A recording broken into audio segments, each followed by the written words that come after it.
So hi, once again, my name is Shelby Kyles, and welcome to my little show.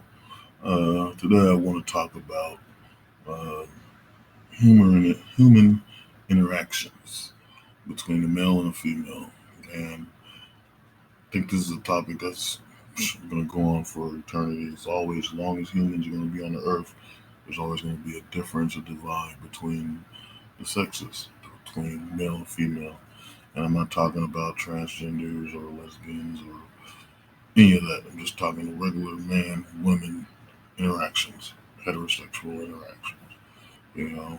So with that being said, I want to get to the bottom of things, and I just want people to leave their comments and give me some idea or some clue of what you're thinking.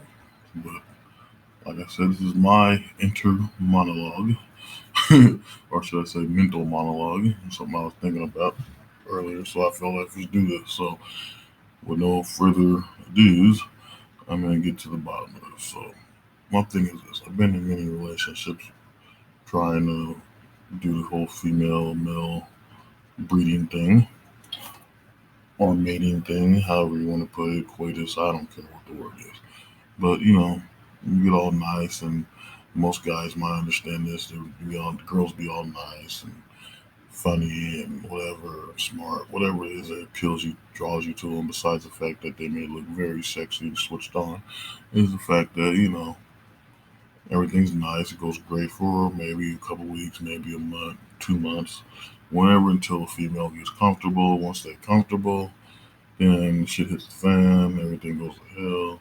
Then you got to figure out the difficulties, the complications, the problems, the hangups, all this crap that a woman has inside of her. You can't blame them. And I'm trying to let every guy know you can't blame a woman for having all these emotional problems, all these things. You got to think about it. We got balls, we got dick. You know what I'm saying?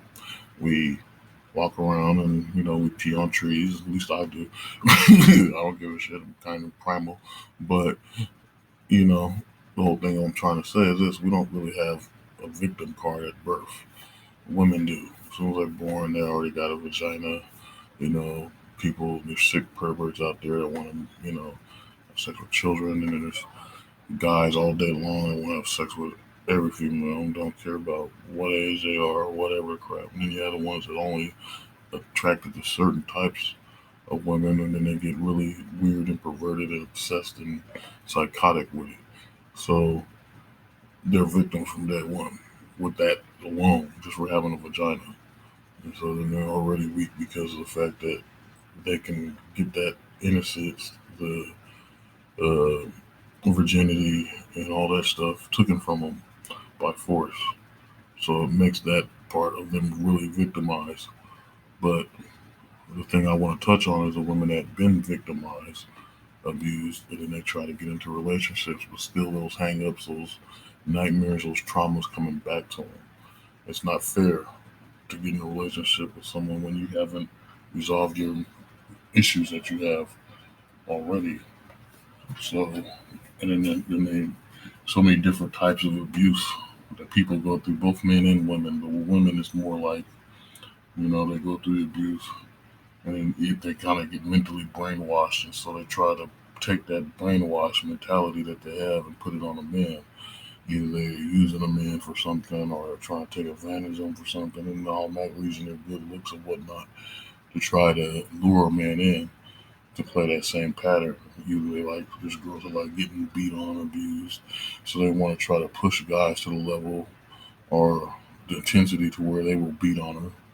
And it's not fair to the guy that actually has a heart that cares for the female, and have a woman sit there and drive them crazy over and over again until they feel like they're ready to fight a woman. It's not cool. It's not cool at all. But in so many cases, the women make it look like the guys are the bad guy. They're the victim. And these guys are losing their freedoms. They're losing all kinds of things because they fell in love with the wrong woman that pushed them to the edge in a thought of mind that they never thought they would reach before. So, that needs to be addressed as well as the whole sexual harassment thing. Women walk up, grab your dick, and nothing happens. Had it happen to me last week, and I was like shocked because I get close to talking to this female, we get close, close to each other, like super close, talking and obviously attracted to each other, but to grab my dick in public, didn't say nothing about it. But it's the same thing where if anybody did that to a woman, then it's sexual harassment, yada yada yada. So, I mean, where's the line drawn where there's a divide between what's right and what's wrong? When it comes to males and females. I mean, females get the victim card pulled all day while guys don't. You know what I'm saying? And it's like women don't understand that guys got a certain pattern or a certain thing they're used to, and they try to pull them out of that and put them into something they want to do. And I hate a woman that don't have any hobbies or goals or plans, and they expect a man to do stuff for them. So when guys used to have a routine like playing video games or watching a movie, whatever else guys do, a woman can't dig it, so they're steady mad, irritated because they don't have a hobby of their own. They got nothing of their own going on, and that's bad. With that being said, I want to support and say thank you to all you women that have been able to overcome all the crap you went through, victimized, all the abuse, all the bullshit, all the sexual crap. You know what I'm saying? They overcame it. You got businesses. You got something that keeps you happy. Things that you can bring together to make a hobby. I support you. Thank you, and I hope the best in the future. That all your endeavors work out. And with that being said, I want to thank all the men who tried to be patient with the women, and they were tore down and broken down, but you overcame it and became successful. Sometimes that hate for another person or the opposite sex drives a person to do great things. And so, whatever relationship you were in, don't let none of that stuff hold you back from your ultimate goals and successes and trying to achieve greatness in your life. Instead of trying to court somebody into dating, I think people need to step back and look at themselves, look at their friends, and ask them, is it really worth trying to jump in the dating pool? People don't look at their surroundings and the things that go on in the place they live, and then they're willing to just compromise and stay there and be with people, and there's no compromisation to chaos. So I think people need to come to a common ground, a common level to understand each other better to make a relationship work and stronger.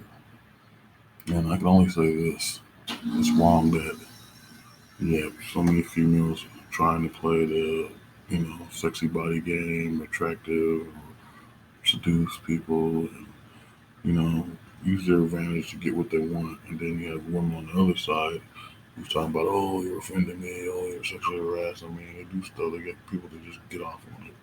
There was some video last year or a year before I saw where a woman was drowning, and she was a feminist lesbian who said the guy was trying to sexually harass her underwater by resuscitating her through mouth to mouth. So all of a sudden she's offended. It's sexual harassment. That's the most ridiculous thing.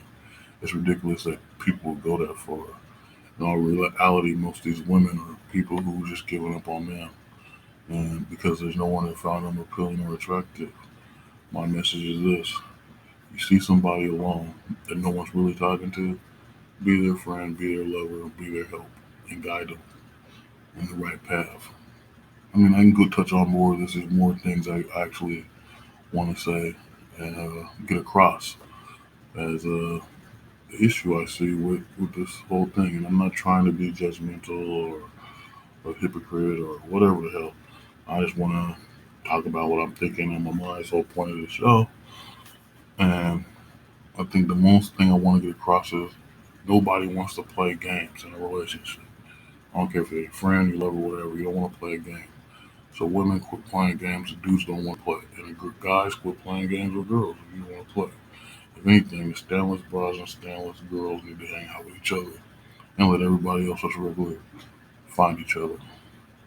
So with that being said, I hope you like my little podcast today, and leave a comment like I said below, like, subscribe, and I will leave more. Peace be with you, and Godspeed.